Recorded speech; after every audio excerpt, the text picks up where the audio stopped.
महाराज म्हणाले देवा तुझ्या चरणांचं सुख किती आहे ते तुला सुद्धा नाही माहिती. कमोदिनी काय जाणे परिमळ भ्रमर सकळा भोगितासे कमोदिनी. कमळाला माहिती असतं का भ्रमर सगळं उपभोग घेतोय, मकरंद सेवन करतोय, पराग सेवन करतोय, पण कमळाला माहिती नाही. तसं महाराज म्हणतात तुझ्या नामामध्ये तुझ्या चरणामध्ये किती सुख आहे ते तुलाच नाही माहिती. म्हणून नाथबाबा म्हणतात देवा माझे मन लागो तुझे चरणी. आणि आता जे माझं मन संसारामध्ये अडकलंय, संसार व्यसनी पडून दे. संसाराचं काय लागलंय नाथबाबा म्हणतात व्यसन. आम्ही संसारामध्ये व्यसन आणतो, किंबहुना व्यसन हाच संसार मानतो. लक्षात घ्या नाथांनी संसाराला व्यसन म्हटलं. बघा संतांचं महात्म्य हेच आहे.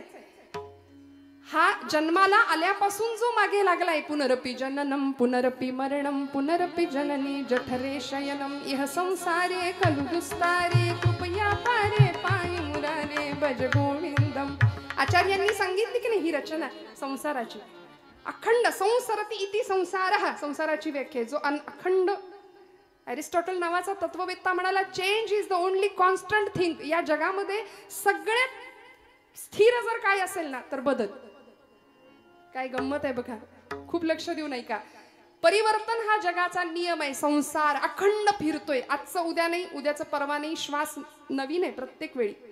संसारामध्ये सगळं बाहेरून आणावं लागतं. चहा संपला आणा, साखर संपली आणा, सगळं उठल्यापासून माणूस अखंड धडपडतोय. कशा करता सुखा लागी करीसी तळमळ, सुखा लागी करीसी तळमळ, सुखा लागी करीसी तळमळ, सुखा लागी करीसी तळमळ, सुखा लागी करीसी तळमळ, सुखा लागी करीसी तळमळ, सुखा लागी करीसी तळमळ, सुखा लागी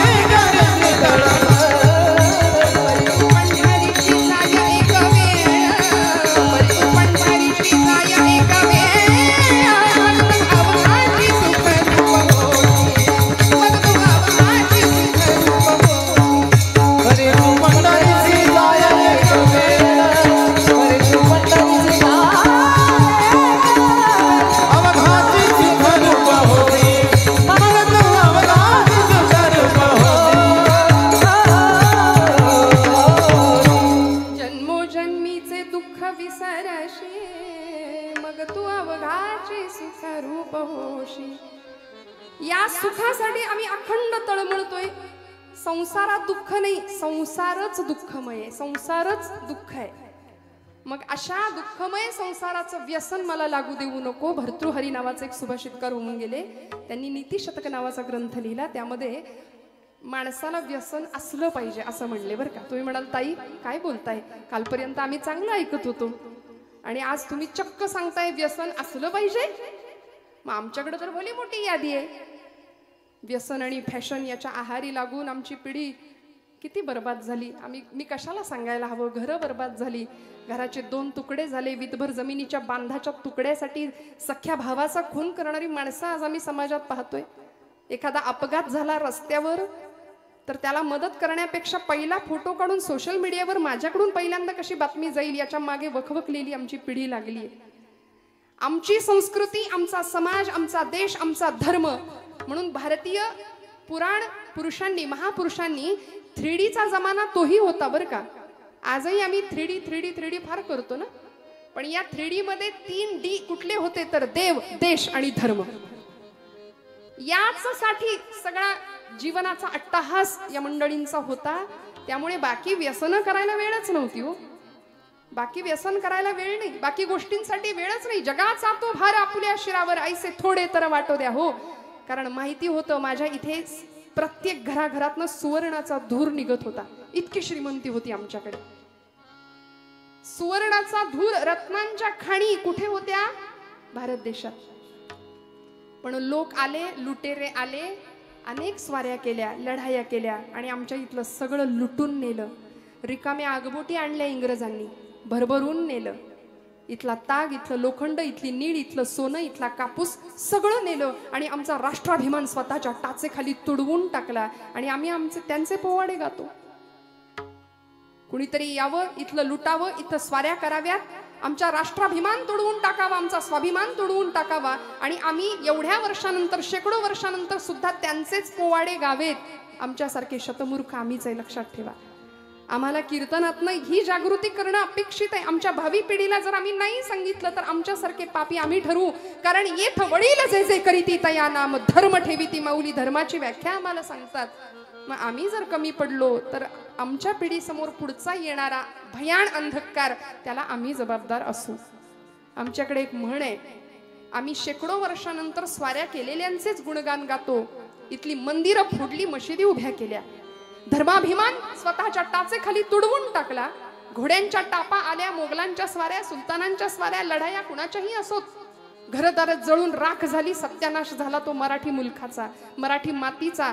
इथल्या बाया बापड्यांची सुरक्षितता प्रश्न होता.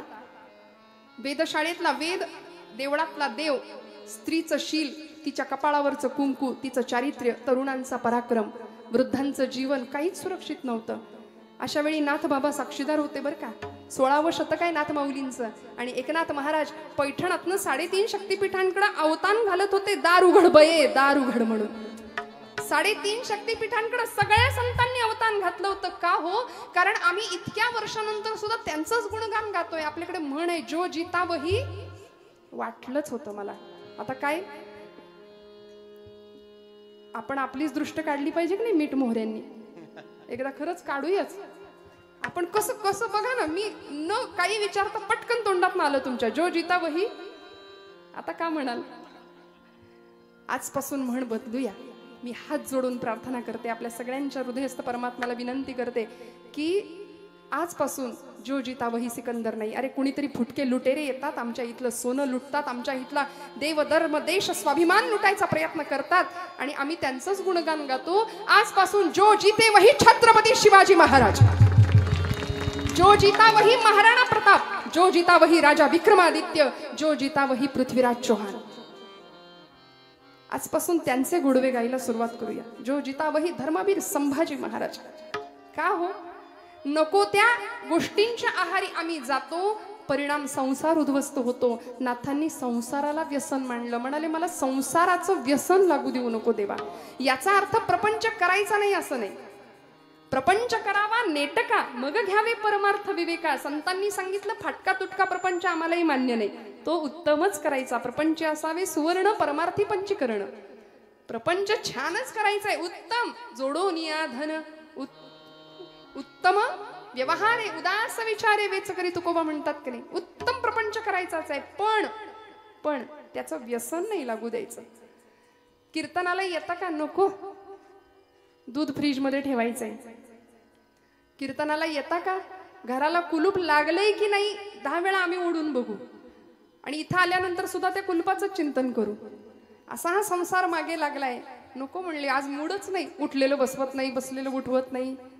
कबीरदास म्हणतात, कोई तन दुखी, कोई मन दुखी, कोई धन बिन रहत उदास, थोडे थोडे सब दुखी, सुखी हरी के दास. सगळ्यांच्या मागे दुःख आहे, कारण संसारच दुःखमय आहे आणि तिथे आम्ही सुख शोधण्याचा प्रयत्न करतो.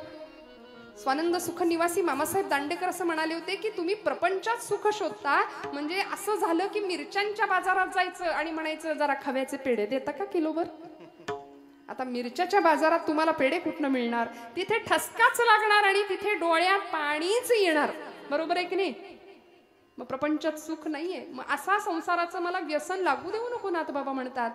भर्तृहरी म्हणाले, व्यसनानि संति बहुशः व्यसनद्वयमेव केवलम व्यसनम. मी म्हटलं 2 व्यसन माणसाला लागली पाहिजे. कुठली व्यसन? विद्याभ्यसनम व्यसनम अथवा हरिपाद सेवनम व्यसनम. 2 व्यसन जगाच्या पाठीवर अशी आहे की ती माणसाला लागली तर माणूस जीवनाचं कल्याण व्हायला हरकत नाही. पहिलं व्यसन विद्येचं, विद्याभ्यसनम व्यसनम अथवा हरिपाद सेवनम व्यसनम.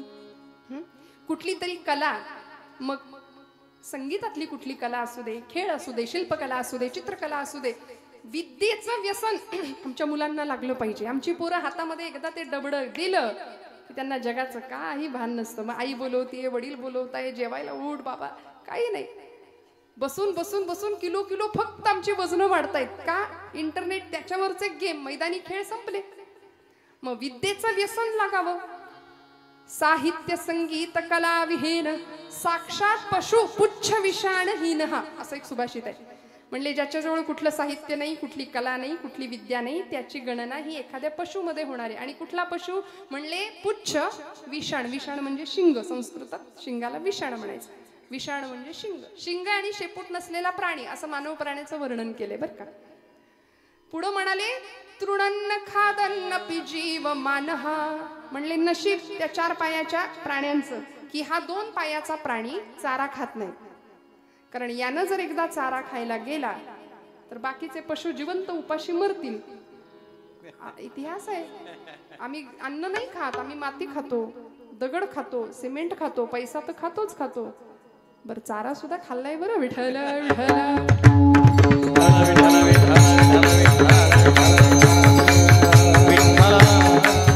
इतिहास आहे आमचा. त्यामुळे मनुष्य नावाचा प्राणी असा आहे म्हणून कुठली तरी विद्या असणं गरजेचं आहे. विद्या नावाची कुणी पोरगी नाही बरं.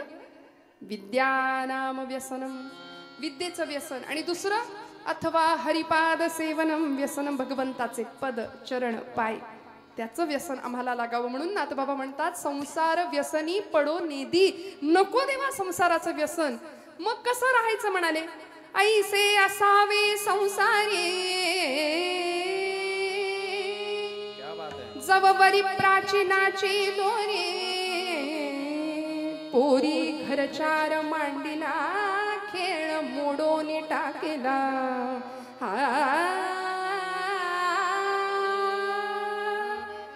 ऐसे असावे संसारी. कसं राहायचं संसारात? जवबरी नाथांचं भागवतातली ओवी आहे बरं. जवबरी प्राचीनाची दोरी पोरी घरचार मांडीला खेळ मोडोनी टाकीला. लहान मुली खेळतात का नाही भातुकलीचा खेळ? आता पूर्वी खेळायच्या, आता कुठलो? आता कपाळाला टिकली लाव म्हणून ओरडावं लागतं तिच्या मागे. आमचं काम आहे की नाही हो सांगणं. माता भगिनी आहात ना जाग्या आपण? हो म्हणा, जाग्या आहात ना आपण सगळ्या? हा. घरातली मुलगी जर आमची टिकली लावत नसेल कपाळाला तर आमचं काम आहे की नाही? हिंदू धर्मात जन्माला आलीस, कपाळाला टिकली लाव छानपैकी, केस मोकळे सोडू नकोस, अंगभर कपडे घाल, हे सांगणं काम आहे की नाही आमचं? म्हणून मगाशी म्हटलं येथ वडील जे जे करी ती या नाम धर्म ठेवीती. आणि जर आम्ही चुकलो तर लव जिहादी असे टपून बसलेत बरं आमच्या आजूबाजूला. कधी आमच्या लेकीबाळी ओढून पळवून घेऊन जातील आमचं आम्हाला कळायचं नाही. कितीतरी किस्से, कितीतरी गोष्टी आमच्या आजूबाजूला घडल्या, आमच्या दारापर्यंत येतील तेव्हा आम्ही डोळे उघडू का? म्हणून संतांनी आम्हाला सावध केलं, प्रत्येक वेळी सावध केलं. काय होत असेल देहाचे 35 तुकडे झाल्यानंतर, आई वडिलांच्या हृदयाला, अंतःकरणाला काय यातना होत असतील, आम्हाला वेळीच सावध होणं फार गरजेचं आहे. नाथांनी सांगितलं लेकी बाळी संध्याकाळच्या वेळी खेळायला बसतात. भातुकलीचा खेळ पूर्वीच्या काळी खेळायच्या बरं का मुली. मग तो खोटाच संसार असायचा, खोटाच चहा करायचा, घरातल्या वडिलांना नेऊन द्यायचा, त्यांनी खोटा खोटा भुरके मारत प्यायचा. मस्त संसार तिचा चाललेला असायचा. आणि संध्याकाळ अंधार पडायला लागला की नाथबाबा दृष्टांत काय गोड देतात बघा. नाथ महाराज म्हणतात पोरी घरचार मांडीला खेळ मोडून टाकीला. आईची हाक कानावर आली, कार्टे चाल, अंधार पडला. आणि ती आहे तसं पिशवीत भरते सगळं. आईची हाक आली, चल बाई, निघाले घरी.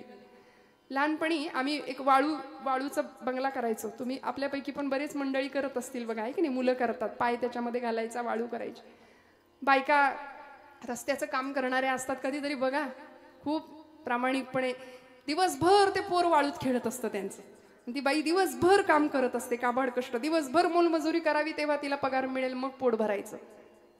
ते पोरग दिवसभर त्या वाळूचं इतकं सुंदर घर करतं. आणि आई निघायला लागली, कार्ट्यात चल आता घरी जायचे, ते टुनकन उडी मारतं, त्या घरावरच उडी मारतं, मोडून टाकतं. ऐसे असावे संसारी. नाथबाबा म्हणाले त्याचा निरोप आला ना की आहे तसं सोडून जायची शक्यता नाही, इच्छाशक्ती पाहिजे, आहे तसं सोडून जायची तयारी पाहिजे. नाहीतर आम्ही म्हणतो नको नको नको देवा, आताच येऊ नको, नातवंड होऊ दे जरा, नातवंडाचं तोंड बघते मग ने. परमार्थ, अध्यात्म, कीर्तन हे सगळं खूप लांब आहे आमच्या दृष्टीने. आणि तो नातू येतो, तो म्हणतो आई आजी अजून पण ना तू इथंच. बघा कळलं तर मराठी भाषा आहे. मग ती म्हणते असू दे बाई, पण तू वंडाला बघून जाते. ते पण तू पण म्हणतो अजून पण तू इथंच विठ्ठल.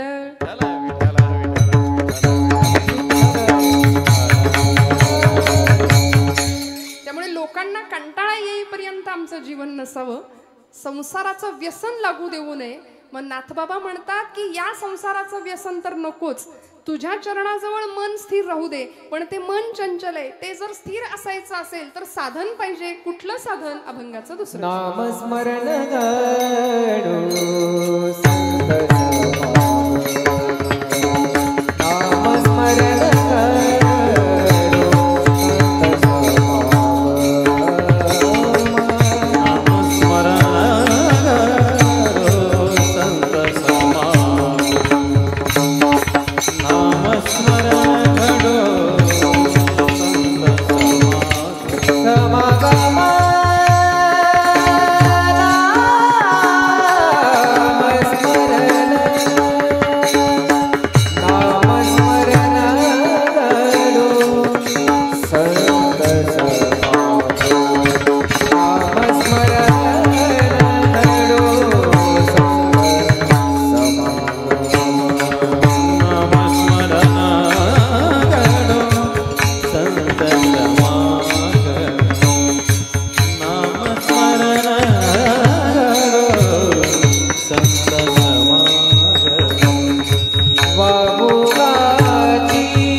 साथीसाठी जरा दिरंगाई केली का, काटकसर केली का टाळ्यांना?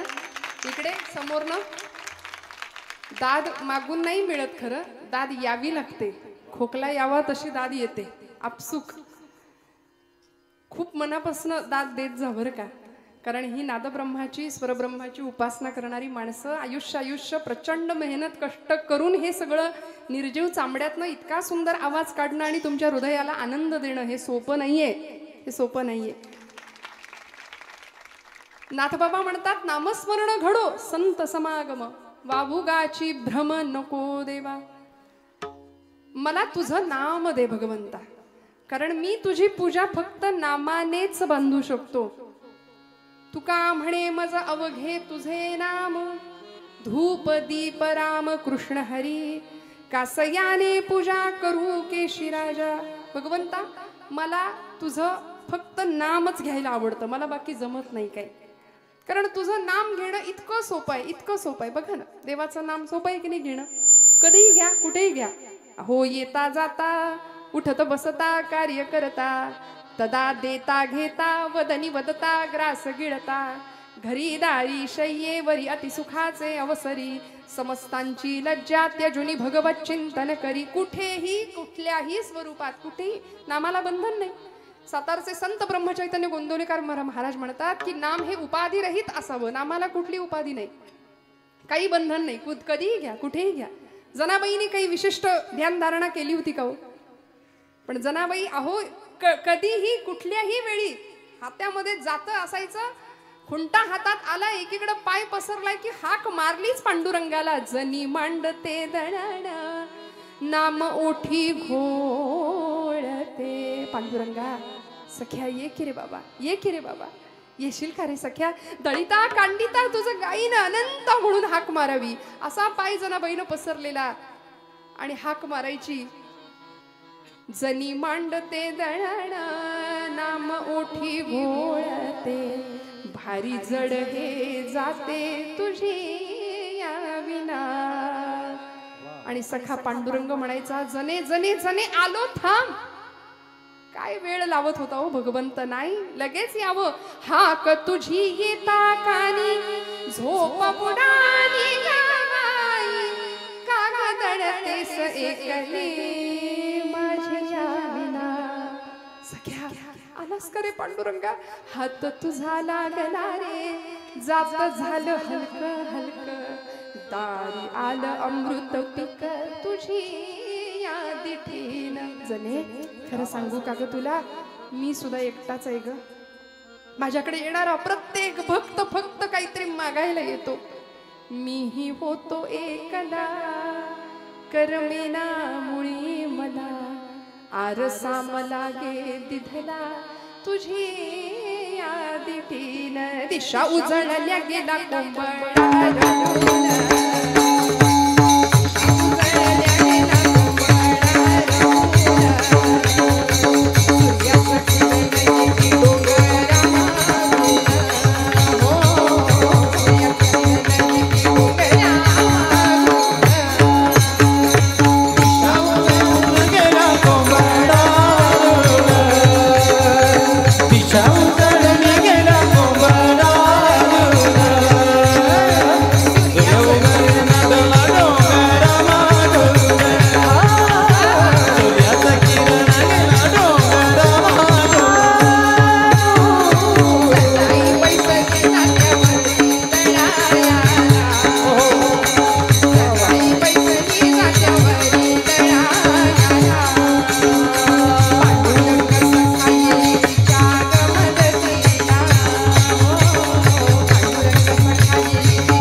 आणि पांडुरंगा बरोबर जनाईनी सुंदर माझं जात ग राम नाम गात ग किंवा फिरते बहुतेक आणि ओव्या गाऊ कौतुके तू ये रे बा विठ्ठला. भगवंतांनी यावं, येणाऱ्या जाणाऱ्या माणसांना दोन दोन आवाज ऐकू यावेत जनाईच्या झोपडीतनं. आणि अशा प्रवृत्तीची माणसं काही त्याच काळी होती असं नाही, आजच आहेत असं नाही, त्याही काळी होती. हे महिषासुरच सगळे बर का, देवीनं मारावंच यांना. काम क्रोध रूपी सगळे महिषासुर. आणि चर्चा व्हायची गावामध्ये पंढरपुरामध्ये, पाटील पाटील जनाईच्या झोपडीतनं दोन दोन आवाज येतात. म्हणले एक पुरुषी आवाज आहे, ताबडतोब चौकशी करा. एकटी राहते ना, कोण होतं आतमध्ये, सगळ्यांनी चौकशी करावी. घेराव घातला झोपडीला आणि जनाबाई सकाळी सकाळी पीठ चोपड्यात भरलं, दरवाजा उघडला. गावातली सगळी मंडळी समोर उभी, गावचे पाटील कुलकर्णी गावची काही माणसं. विचारलं, पाटील काय काम काढलंयसा सकाळी सकाळी माझ्याकडं? पाटलांनी सांगावं, जने बाकीचं बोलू नको, आतमध्ये कोण आहे तेवढं सांग. कुठं कोण आहे तेव्हा पाटील? मी एकटीच तर गातीया. जने खरं सांग, 100 माणसांनी दोन आवाज ऐकलेत आणि तू बरी म्हणते गो मी एकटीच आहे म्हणून. आतमध्ये कोण आहे खरं सांग. पाटील आता माझ्या बोलण्यावर तुमचा विश्वास नाही, तुम्हीच झडती घ्या माझ्या झोपडीची. केवढं तिचं झोपडं कोलमडलं त्या नाद्यात, कुणीच सापडेना, कुणीच सापडेना. जने खरं सांग कोण आलं होतं ग? 100 माणसांनी दोन दोन आवाज ऐकलेत आणि तू म्हणते मी एकटी होती. खरं सांग जने, खोटं बोलू नको, कोण आलं होतं? पाटील माझ्या बोलण्यावर तुमचा विश्वास नाही, बोलले तर तुम्ही हसाल.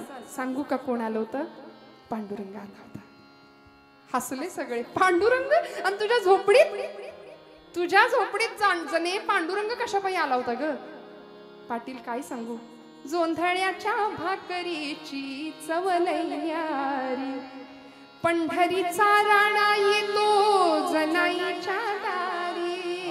काय सांगू पाटील तुम्हाला. बरोबर जने पांडुरंग आला म्हणतेस, तुला दिसतो आणि आम्हासनी दिसत नाही असं कुठं लपवून ठेवलंयस ग? आणि जनाबाई हसतात. तुम्हाला मला पडलेलं कोड सोडवतात.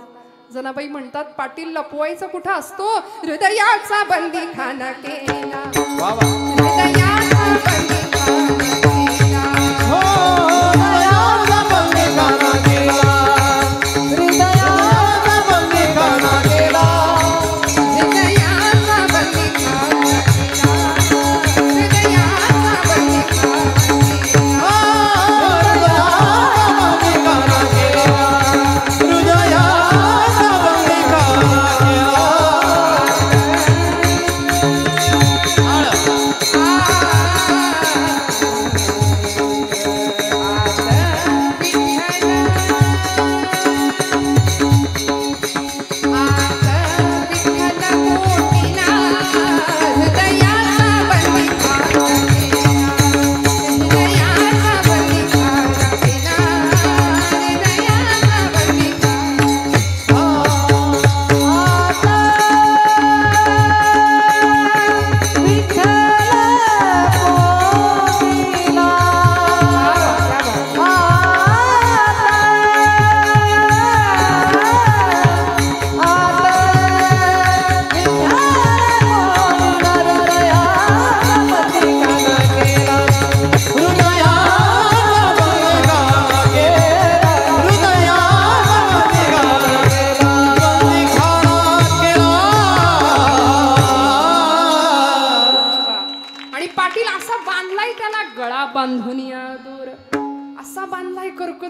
सोहम शब्दे मारा केला. श्वास घेतानाचा सूर. नामस्मरण सांगते बरं मी आपल्याला. नामस्मरण घडो का मागणं मागितलं. सोहम शब्दे मारा केला. प्रत्येक श्वास घेतानाचा सूर सो आणि सोडताना हम. प्रत्येक श्वासाला नाम घेतलं. त्यामुळं विठ्ठल काकुळती आला. जनीला सांगतो, जने जने जने किती बांधशील, बांधून ठेवलंय. जनी म्हणे, आता विठ्ठला आता जीवे न सोडी तुला. असा बांधला त्याला. काकुळतीला येऊन भगवंत सांगतो, किती बांधशील मला भक्तिपाशामध्ये. नाथबाबा म्हणतात, भगवंता तुला बांधायचंय. यशोदेनी बांधला, जनाबाईनी बांधला, अनेक संतांनी बांधला. तसं मलाही तुला माझ्याजवळ बांधायचंय. सावतोबांनी बांधला हृदयामध्ये, तसं मलाही तुला बांधायचंय. म्हणून मला एक दे, नामस्मरण घडो. पुढचं मागणं मागतात, संत समागम. दुर्जनांचा संग सुखे करावा खंडण, तुकोबराय म्हणतात. अशा दुर्जन संगतीमुळे तुमच्या माझ्या आयुष्याचं नुकसान व्हायला वेळ नाही लागत. पाण्याचा थेंब अनेकांच्या संपर्कात येतो, पण तो स्वाती नक्षत्रातल्या शिंपल्यात ज्यावेळी जातो तेव्हाच तो मोती बनतो. तुमच्या माझ्या आयुष्यामध्ये आजूबाजूला कोण आहे? आपल्याकडे एक शब्द आहे त्याला, चौकडी. अजून एक शब्द आहे, नाही बोलत हे की नाही. अशा चौकडीच्या जर आम्ही आहारी गेलो तर आयुष्याचं नुकसान व्हायला वेळ नाही लागणार. काय करते संत संगत, एक दृष्टांत सांगते, पुढे जाते. स्वामी विवेकानंदांचं उदाहरण आपल्याला माहिती आहे. जगाच्या पाठीवर योद्धा संन्यासी म्हणून ज्यांचा गौरव झाला. संन्यासी कधी योद्धा नसतो आणि योद्धा कधी संन्यासी नसतो. पण नरेंद्र लहानपणीचं नाव बरं का. बघा काय गंमत आहे. हा नरेंद्र लहानपणापासून मोठा व्हावा, उत्तम संगत लाभावी.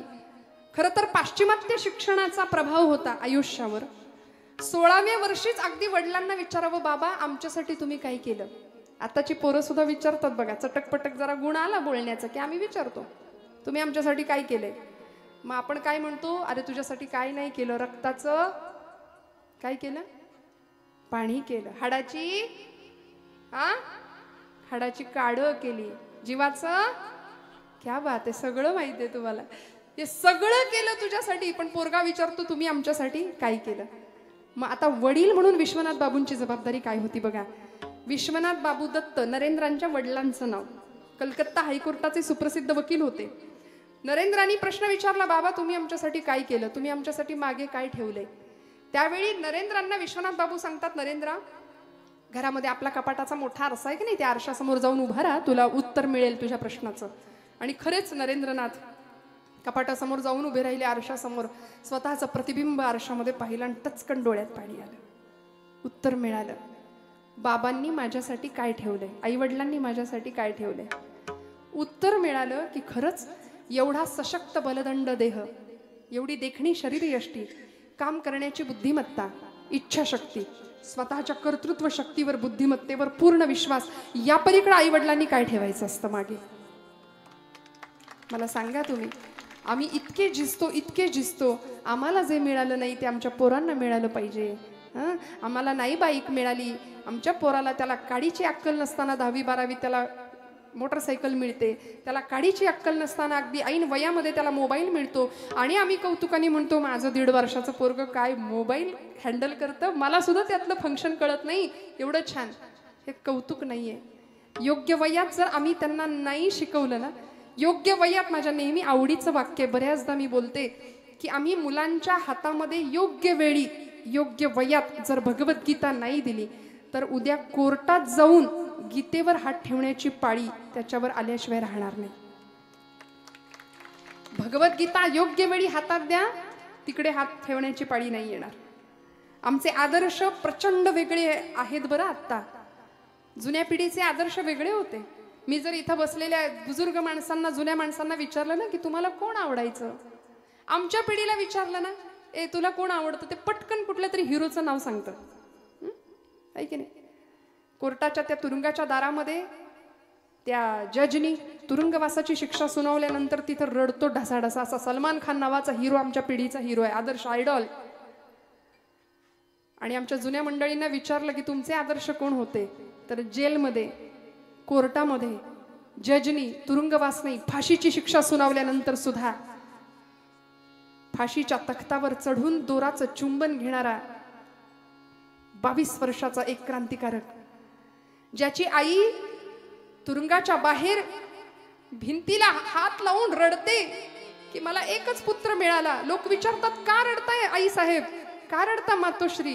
ती म्हणते मला एकच पुत्र मिळाला, मला 7 मुलं मिळाली असती तरी मी देशमातेसाठी वाहिली असती. तो सुपुत्र जजनी तुरुंगवास नाही, फाशीची शिक्षा सुनावली तरी मेरा रंग दे,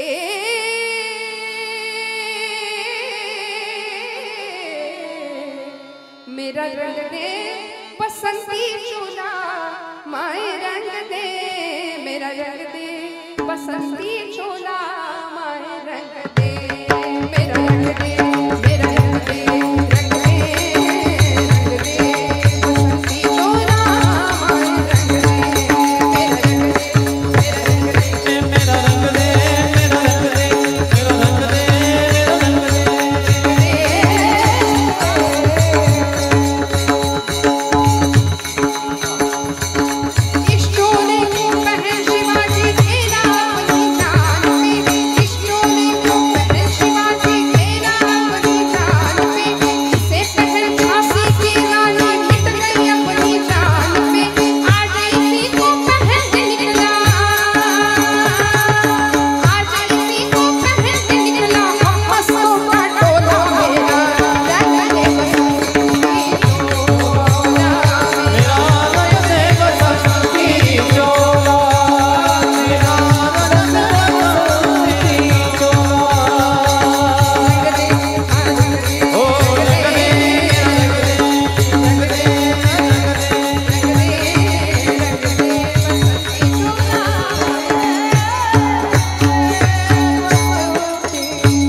मी का सांगते, संगत,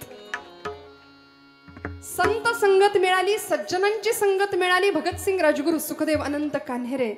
वंदे मातरम हा त्यांचा महामंत्र होता. भगवद्गीता हातावर घेऊन फासावर गेली ही मंडळी. तुमच्या माझ्या आयुष्यामध्ये योग्य संगत नसेल तर आम्हाला अध्यात्म साधणार नाही, जीवनाचा पाया उत्तम राहणार नाही, भक्कम राहणार नाही. मी स्वामी विवेकानंदांची गोष्ट आपल्याला सांगत होते, दृष्टांतातून दृष्टांताकडे गेले पुढे. नरेंद्र, ज्यावेळी रामकृष्ण परमहंस, त्यांच्या गुरुजींचं नाव, रामकृष्ण परमहंसांनी नरेंद्राला सांगितलं होतं, नरेंद्रा कलकत्त्याजवळ पवहारी नावाचे एक साधू राहतात. त्यांच्याकडे जा, त्यांची भेट घे, साधूंचा आश्रय, साधूंचा संग मिळावा, जा, कधीतरी जा.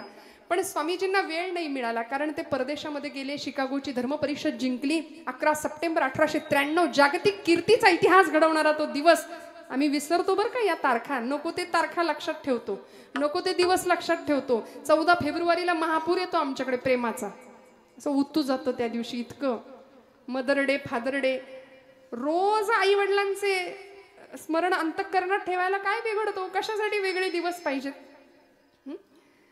आणि अशा संतांचं दर्शन घ्यायला स्वामीजींनी पाठवलं बरं का नरेंद्रांना. नरेंद्र गेले, शिकागोची धर्मपरिषद जिंकली. ट्रेनच्या ट्रेन भरून तिकडं व्याख्यानाला माणसं असायची. त्यांच्या जागतिक कीर्तीचा असा महापुरुष विभूतिमत्व होतं. पुन्हा भारतात आले. लोकांनी विचारलं होतं की तुम्ही भारत माता सोडून गेलात, तिथला झगमगाट पाहिलात, तिथला ऐशोआराम अनुभवलात, आता कसं वाटतंय आपल्या गरीब भारत देशात आल्यानंतर? सगळं लुटून नेलं होतं ना इंग्रजांनी, गरीब कंगाल देश करून सोडला होता. स्वामीजी म्हणले, मी इथून जाण्यापूर्वी मला भारत देश प्रिय होता, इथे आल्यानंतर इथल्या धुळीचा कण कण मला स्वर्गासमान आहे, इथल्या धुळीचा कण कण मला स्वर्गापेक्षा श्रेष्ठ आहे. इतकं प्रेम देशमातेवर करावं. आणि या नरेंद्रांना आठवलं एक दिवस की खरंच आपल्या गुरुजींनी आपल्याला सांगितलं होतं की कलकत्त्याला एका साधूंच्या आश्रमात जायचंय. ते गेले, वेळ काढून गेले. पवहारी बाबा असं त्यांचं नाव होतं. पवन हाच ज्यांचा आहार होता. संतांचं वर्णन आहे हे. उत्तम सेवन शीतल कंठासी पुष्ट कांती तैसी दिसेवरी, असं संतांचं वर्णन आहे. अमृताचे पान संतांचे भोजन करीती कीर्तन सर्व काळ. संतांचे भोजन अमृताचे पान, संतांचे भोजन अमृताचे पान, संतांचे भोजन अमृताचे पान, संतांचे भोजन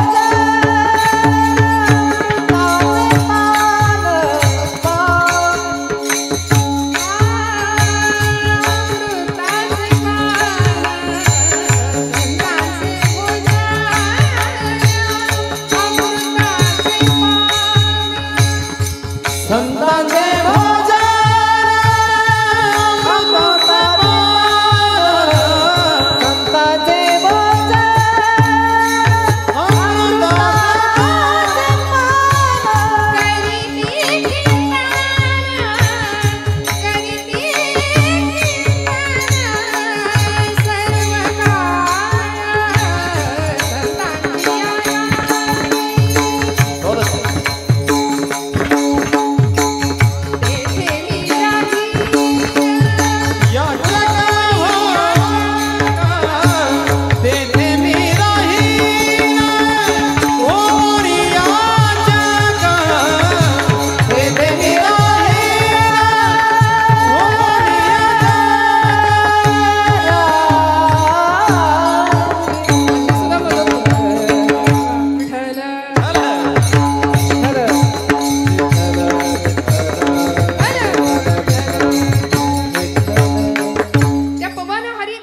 साधूच्या आश्रमामध्ये स्वामी विवेकानंद गेले आणि कळालं की आता बाबा तिथं नाहीयेत. त्यांनी देहत्याग केला, समाधी घेतली. मग त्या आश्रमातला एक शिष्य त्यांचा तो आश्रम फिरून दाखवत होता स्वामीजींना, नरेंद्रांना. आणि फिरता फिरता तो सांगत होता की इथे आमच्या बाबांची ही पर्णकुटी, इथे ते ध्यानाला बसायचे, इथे आम्ही ज्ञानार्जनाला बसायचो, ही त्यांची ध्यानाची जागा. असंच करता करता स्वामी नरेंद्रनाथ म्हणाले की अरे बाबा, मला एक गोष्ट सांग ना, एक किस्सा सांग, एखादा प्रसंग सांग तुझ्या गुरूंच्या आयुष्यातला, बाबांच्या आयुष्यातला. तो म्हणाला हो सांगतो. आणि त्यांनी सांगायला सुरुवात केली. ऐका बरं खूप लक्ष देऊन. झालं असं, तो म्हणाला की आमच्या आश्रमात एके दिवशी भर दुपारी माध्यांनी चोर शिरला. दुपारच्या वेळी चोर आला आणि तो चोर थेट जिथं पवनहारी बाबा झोपले होते की नाही त्या कुटीतच शिरला. आता साधूच्या कुटीत त्याला काय मिळणार, पण त्याने जे काही सामान होतं थोडंफार ते सगळं भरलं, एका पोत्यात निघाला. जाता जाता त्याचा पाय साधूंच्या पायाला लागला आणि त्याचा पाय लागल्याबरोबर ताडकन पवनहारी बाबा उठून बसले. आता पुष्ट कांती अशी बघितल्या बघितल्या याला घाम फुटला. पोतं तिथंच टाकलं आणि धूम ठोकली जंगलाच्या दिशेने, अंधाराच्या दिशेने. पवनहारी बाबांनी ते पोतं उचललं आणि त्याच्या मागे धावत सुटले. तो चोर मागे वळून बघतोय. म्हणाले धावतायत इथपर्यंत ठीक आहे, पोतं घेऊन का धावतायत? मी तर ते टाकलंय तिथे. आणि एका क्षणाला पवनहारी बाबांनी त्याला असं पकडलं, अंगावरच्या उपवस्त्रांनी त्याच्या कपाळावरचा घाम पुसला आणि म्हणाले, किती थकलास राजा, किती श्रमलास, किती दमलास? तो म्हणला, अहो मी चोर आहे. मी विचारलं का तुला तू कोण आहे? मला काही घेणं देणं नाही म्हणाले त्याच्याशी. हे तुझं हे सामान तू न्यायला आला होतास का नाही, हे तुला द्यायला आलोय म्हणले. तो म्हणतो, अहो मी चोर आहे महाराज. असू दे राजा. स्वामी विवेकानंद ती गोष्ट ऐकतायत त्या शिष्याकडून. स्वामीजी त्याला म्हणाले, काय झालं रे त्या चोराचं, पुढं काय झालं? तो शिष्य म्हणाला, तो चोर तुमच्या समोर उभा आहे. आपणा सारिखे करीती तात्काळ, नाही काळ वेळ तया लागी. तो चोर म्हणले, काय तुमच्या समोर उभा आहे. अशी संतांची संगत तुमचं माझं जीवन परिवर्तन करू. लोह परिसाची नस आहे उपमा. असा महिमा आहे संतांच्या संगतीचा.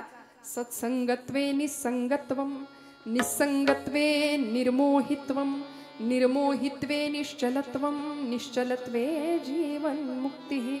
जीवन मुक्त स्थितीला नेण्याचं काम संत संगत करते, नामस्मरण करतं. महाराज म्हणाले, वाऊगाची भ्रम नको देवा. आम्ही भ्रमिष्ठासारखे वागतोय, गोंधळल्यासारखे वागतोय, माहितीये संतांना. म्हणून म्हणतात, हा भ्रम बाजूला कर आणि मोकळ्या मनाने मला भजन करायला शिकव. हाताने टाळी वाजवा, मुखाने नाम घ्या, गोड भजन करा. महिला वर्ग अजिबात संकोच नाही करायचा. रंग रंग पांडुरंग रंग विठ्ठला, रंग विठ्ठला. बोला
भजन केलं.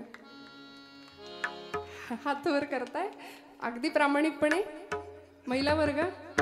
नाहीतर 11:30 वाजले तरी अजून विठोबा रखुमाई नाही.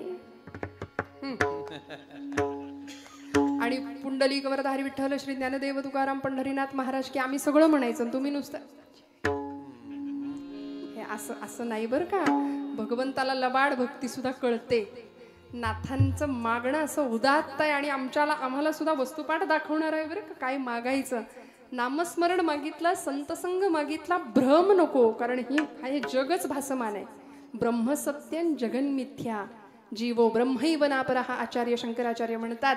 त्यामुळे या मायाधीन असलेल्या जगामध्ये मला सावध ठेव, जाग ठेव. मंथोनी नवनीता तैसे घ्यानंतावा, या व्यर्थ कथा सांडी मार्ग.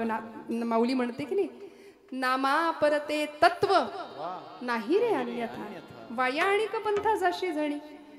त्यामुळे नाम सर्वश्रेष्ठ आहे आणि ते नाम नाथ बाबा मागतायत.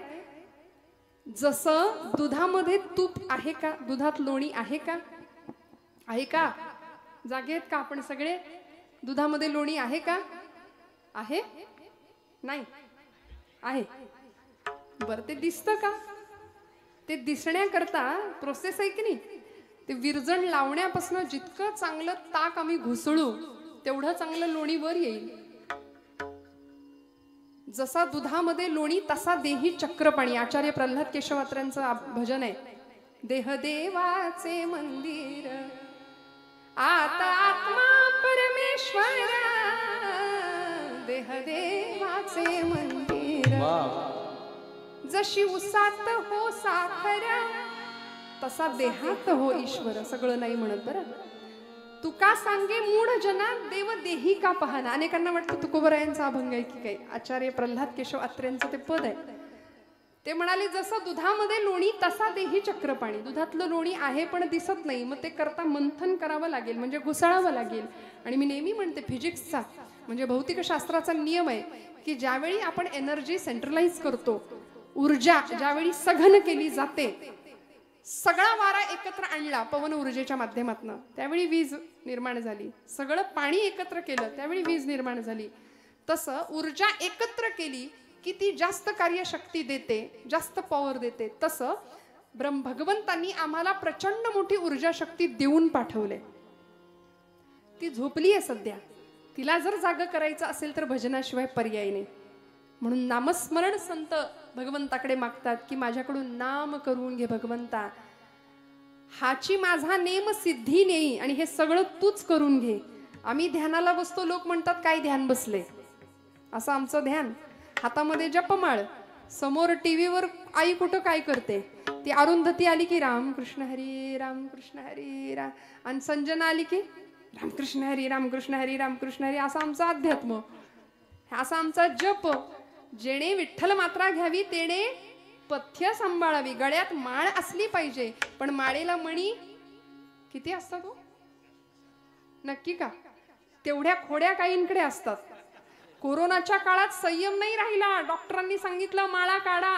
नाही, डॉक्टर नाही सांगत. डॉक्टर म्हणले खाल्लं तरी चालेल, लोकांनी माळा काढल्या. अशी अवस्था आहे.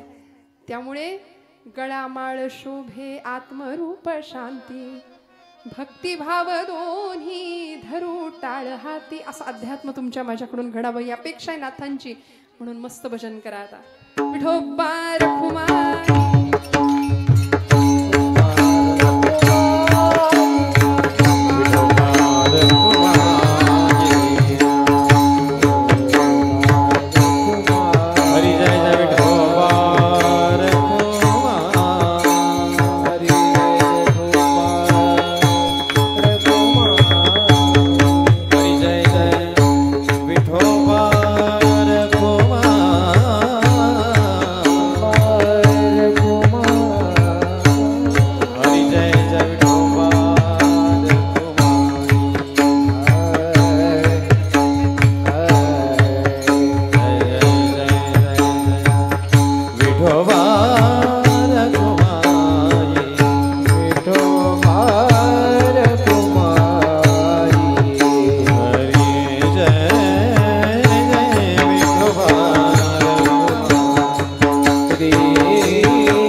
माझे मन लागो तुझे चरणी, संसार व्यसनी पडो नेदी, नामस्मरण घडो संत समागम, भावुकाची भ्रम नको देवा, पायी तीर्थयात्रा मुखी राम नाम, हाची माझा नेम सिद्धी नेई, मुखी राम नाम किंवा मुखी हरिनाम दोन्ही अर्थाने.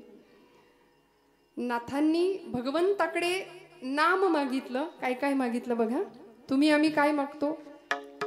सगळं प्रपंचातलं दान मागतो, संसारात सुख मागतो, यंदा पोरीचं जुळू दे, मुलाला नोकरी लागू दे. पण खरं सांगू का, तो दाता आहे, तो द्यायला बसलाय. अशी कृतज्ञता पाहिजे. जे वांछिले ते तू दिले, कल्पद्रुमा हे आदिमा हे अंतिमा, या मातीचे आकाश तू, शिशिरात या मधुमास तू, देशी मृता तू अमृता, पुरुषोत्तमा हे आदिमा हे अंतिमा.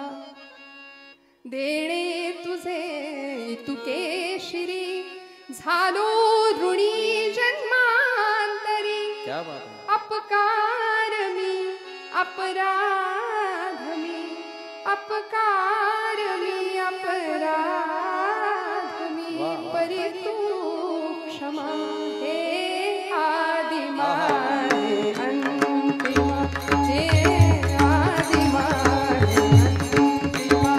जे वांछिले ते तू दिले, जे वांछिले ते तू दिले, कल्पद्रुमा हे आदिमा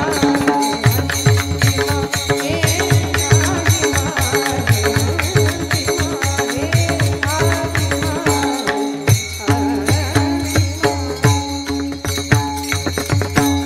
द्यायला तो बसलाय. मागायचं काय हे तुमच्या माझ्या हातात आहे. भरताला मागता आलं असतं की नाही? अहो मागायच्या आधीच मिळालं होतं. मिळालं होतं की नाही? मला सांगा. मर्यादा पुरुषोत्तम प्रभू रामचंद्रांना दुसऱ्या दिवशी राज्याभिषेक होणार होता, गादीवर बसायचं होतं. आईच्या वचनासाठी वडिलांना त्याग करावा लागला. सांगितलं रामा तुला जावं लागणार आहे वनवासाला. सुख दुःखे समे कृत्वा लाभा लाभो जया जयो. या परिस्थितीमध्ये कुठलीही वेळ आली तरी, ज्याला मराठीमध्ये स्टेबल म्हणतात, असं बोललं की लवकर कळतं. काही परिणाम नाही होऊ दिला, काही नाही काही नाही. आमचं कसं, जरा कुठे खुट्ट झालं की आमचा पारा असा लगेच चढतो. प्रपंचामध्ये या एका विकारावर आम्हाला विजय मिळवता आला ना तर आम्ही सुखी होऊन जाऊ. प्रचंड राग, पण सगळं स्वीकारलं की नाही. असा पुत्र प्रभू रामचंद्र सगळं स्वीकारलं आणि निघून गेले. सीतामाई सुद्धा निघून गेल्या. किती मोठा त्याग होता, स्वार्थ त्याग कशाला म्हणायचं. निघून गेल्या. भरताला सगळं मिळालं होतं, बंधू प्रेम असं होतं, पण तरी सुद्धा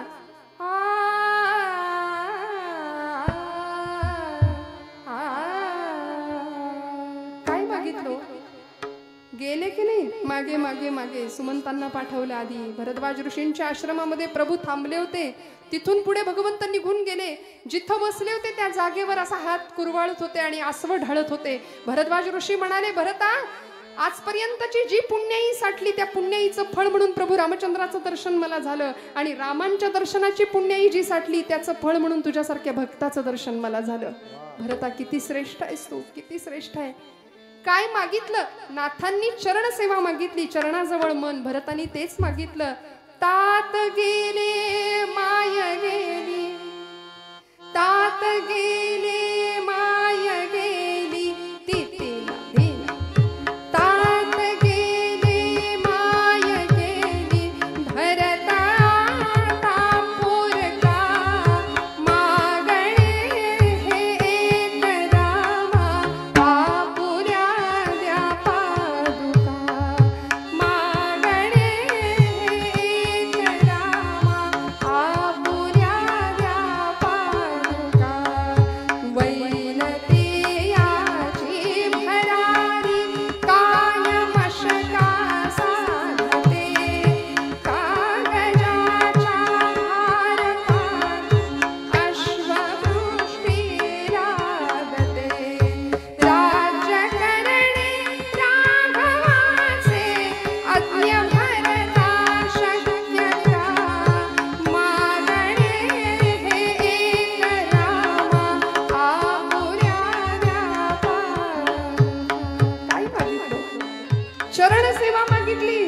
पादुका मागितल्या, आयुष्यभर त्या पादुकांची सेवा केली, स्वतः संन्यस्त वृत्तीने जीवन जगले. जमेल का असं आम्हाला? आम्ही मात्र कधी एकदा सगळ्या जगाची भूक काय मला सांगा? सध्या सगळ्या जगाची भूक काय आहे? सत्ता, संपत्ती, ऐशोआराम, आधुनिक सुखाच्या साधनांनी वखवक वखवक वाढवली. घरामध्ये सगळं आहे, सगळं घर भरलंय फर्निचरनी, माणसांना बसायला जागा नाही एवढं भरलंय. सगळं सेट आहे, sofa set, dining set, kitchen set, माणूस कायम अपसेट, कायम असमाधान, समाधानच नाही. सगळ्या सुखाचे अलंकार जर अंगावर उपभोगायचे असतील तर संतांनी नामाला महत्व दिलं, संत संगाला महत्व दिलं. म्हणून नाथ बाबा नामस्मरण मागतात, संत संग मागतात, तीर्थयात्रा मागतात. सगळ्या संतांनी तीर्थयात्रा केली, नामदेवांनी तीर्थयात्रा केली. 5व्या वर्षी अलौकिक सिद्धी मिळालेले संत श्रेष्ठ नामदेव काय सांगतात? माझा पांडुरंग राऊळातच आहे, माझा देव इथेच आहे विटेवर. का हो? अशी अलौकिक सिद्धी मिळाली होती की ज्यावेळी गोणाई माता सांगते नाम्या आज पांडुरंगाला नैवेद्य तू दे, त्यावेळी 5 वर्षाचे नामदेव येतात, पांडुरंगासमोर नैवेद्य ठेवतात, म्हणतात करा सुरुवात, करा सुरुवात. एवढ्या अर्जवानी देव जेवेल का? जेवेल का? तुमच्या माझ्याकडून जेवतो का देव? आम्ही नैवेद्य ठेवतो, लगेच काढून घेतो, खाल्लं बिल्लं तर करायचं काय त्याने? केवढी भीती आम्हाला. आणि तो आपला नैवेद्य खात नाही याच्यातच तो आपली आब राखू नये, लक्षात ठेवा. तर त्यांनी जर खायला सुरुवात केलं, नामदेव महाराज म्हणले देवा का रे, मी एवढासा पोर आलोय आज, माझे बाबा रोज येतात म्हणून काही चवण्या डवण्या लावलेस की काय? जेव बऱ्या बोलानी. तरी सुद्धा हालायला तयार नाही देव. मग आई आपल्याला कसं करते घरी? आता बऱ्या बोलानं जेव, नाही तर चुलीतलं जळकं लाकूड आणून सडकीन म्हणला, तरी सुद्धा देव जेवायला तयार नाही.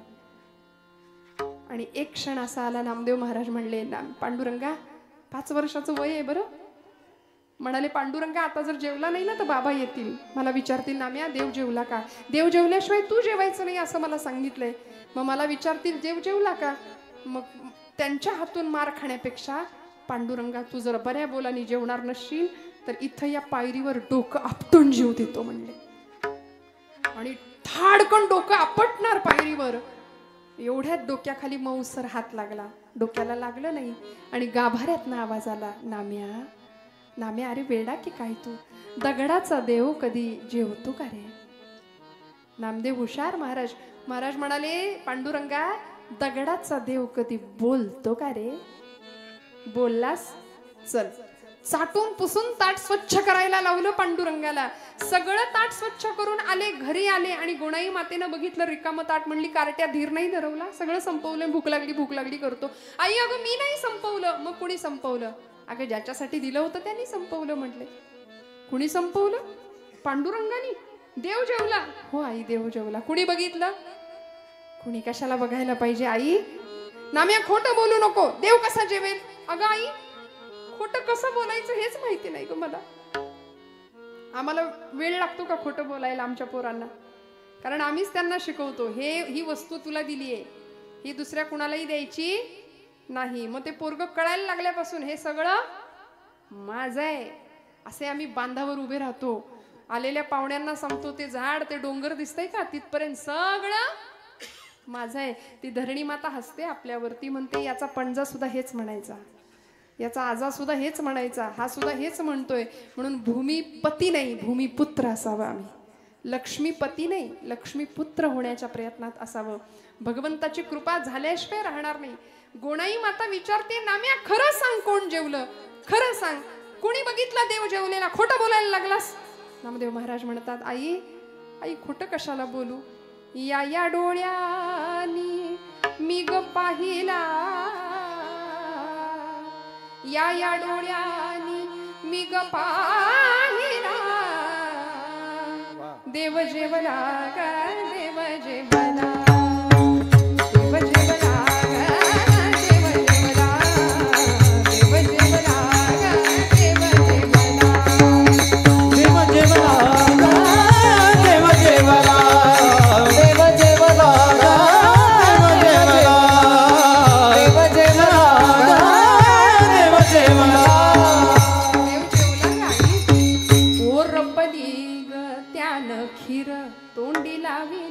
कोशिंबीर भुरका साराचा. बघा याला म्हणायचं साथ. भुरका आमटीचा मारियला ग देव जेवला ग देव जेवला देव जेवला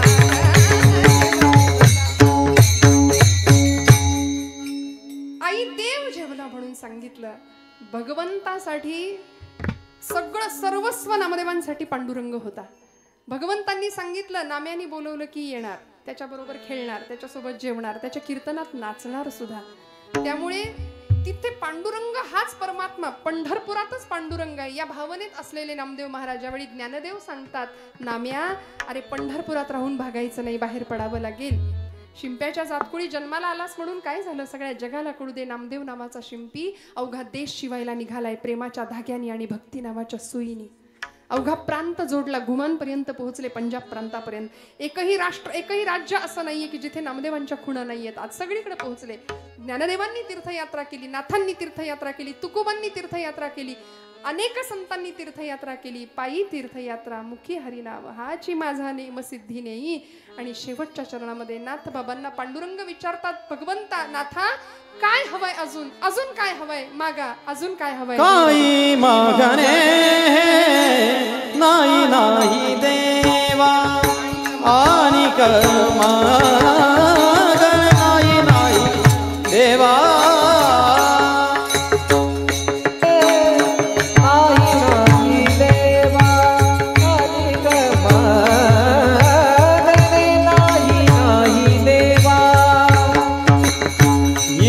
जनार्दनी सेवा दे, एका जनार्दनी सेवा दे. नामस्मरण घडो संत संगम, नामस्मरण घडो संत समा. एका जनार्दनी सेवा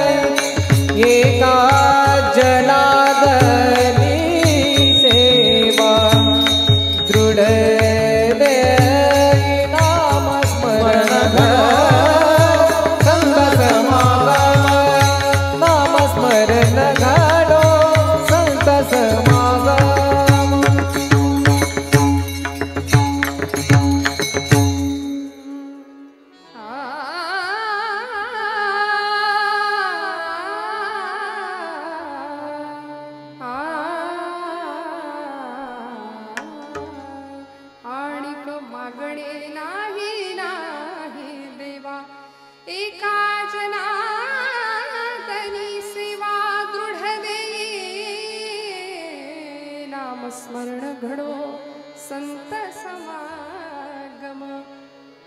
आणि मागणे नाही नाही देवा. आम्हाला कुठेतरी थांबावं असं वाटतच नाही. आम्ही अखंड धावत राहतो. नाथ बाबा म्हणले भास देवा खूप दिलस, मी खूप मागितलं, मागणं काय तुझी चरण सेवा. भ्रम नको संत समागम दे, नामस्मरण घडू दे, पायी तीर्थयात्रा दे, आणि हे सगळं तू करून घे. असे हुशार संत होते. हाची माझा नेम सिद्धी नाही, तूच करून घ्यायचं. कारण करता करविता तू आहे. ते करते पण माझ्याकडे आलं की मला दुःख होईल. आमच्या अहंकाराला कारण काय असेल तर आमचं करते पण असतं. म्हणून श्रोते हो, सगळं करते पण भगवंताकडे सोपवावं. मी करता ऐसे म्हणसी तरी तू दुःखी होशी, श्रीराम करता म्हणता पावसी यश कीर्ती प्रताप. आणि हे सगळं मिळायचं असेल तर सगळं सोपवावं भगवंताकडं. सख्य भाव, दास्य भाव, अनेक भावांनी त्याची भक्ती करता यावी. उत्तम मागणं भगवंताकडं मागावं. आणि ते मागणं मागत असताना निष्काम भाव असावा. नाथांचा तो भाव होता. भगवंतांनी नाथांना भरभरून दिलं. प्रपंचही उत्तम झाला नाथांचा, परमार्थही उत्तम झाला. तुमच्याही प्रपंचामध्ये, आमच्याही, आपल्या सगळ्यांच्या प्रपंचामध्ये, परमार्थामध्ये भगवंत असावा. या एकाच भावनेनी आजची सेवा भगवंत चरणावर रुजू करते. बोलत असताना काही वेडवाकडं गेला असेल तर मोठ्या अंतःकरणाने क्षमा करा श्रोते हो. आपण सगळे गुणीजन आहात. माझ्यापेक्षा वय, ज्ञान, अनुभव या सर्व बाबतीत आपण श्रेष्ठ आहात. जे जगा धाकुटे होई जे ते जवळीक माझी माऊली म्हणते, त्यानुसार मला कायम धाकट व्हायलाच आवडेल. आपल्या सगळ्यांचे आशीर्वाद मी पुन्हा पुन्हा मागते. इतकं सुंदर आयोजन, इतकं सुंदर संयोजन विकासदादांचं आहे. ध्वनी व्यवस्था उत्तम आहे. वादक गायक मंडळी महाराष्ट्रातले अत्यंत नामवंत लोक इथे आलेत, आपली सेवा देत आहेत. सर्व टाळकरी मंडळी, सर्व गुणीजन, आपण सर्व पंचक्रोशीतले श्रोतृवर्ग मनापासून सगळ्यांच्या चरणी हृदयस्थ परमात्म्याला वंदन करते. एकच सांगेन, आपण जगाकडे पाहतो, आपले डोळे सुंदर असतील तर जग आपल्याला सुंदर दिसेल. पण आपली जीभ गोड असेल, आपले डोळे सुंदर असतील तर जग आपल्यावर प्रेम करेल, आपण जगाच्या प्रेमात पडू. पण आपली जीभ गोड असेल तर सगळं जग फक्त आपल्यावर प्रेम करेल, फक्त आपल्यावर प्रेम करेल. त्यामुळे बोलू ऐसे बोल जेणे बोले विठ्ठल डोले. आमचं बोलणं असं असावं की दुसऱ्याच्या हृदयातला विठ्ठल डोललाच पाहिजे. कशाला कुणाला दुखवायचं? ईर्ष्या, द्वेष, मत्सर, मद या सगळ्या विकारांपासून दूर ठेवूया स्वतःला. तेव्हाच तुका म्हणे देह भरिला विठ्ठले, काम क्रोधे केले घर रीते. हे घर भाडेकरूंनी भरलंय, त्यांना बाजूला करायचं, हाकलून द्यायचं आणि मग घरामध्ये भगवंत राहायला येईल, विठ्ठल राहायला येईल. असं मागणं दिव्य भगवंताकडे या उद्देशाने मागूया. पुन्हा एकदा सगळ्यांच्या चरणी वंदन करते. झालेली सेवा पांडुरंग चरणावर अर्पण करते आणि कीर्तनाला, सेवेला विराम देते. ज्ञानेश्वर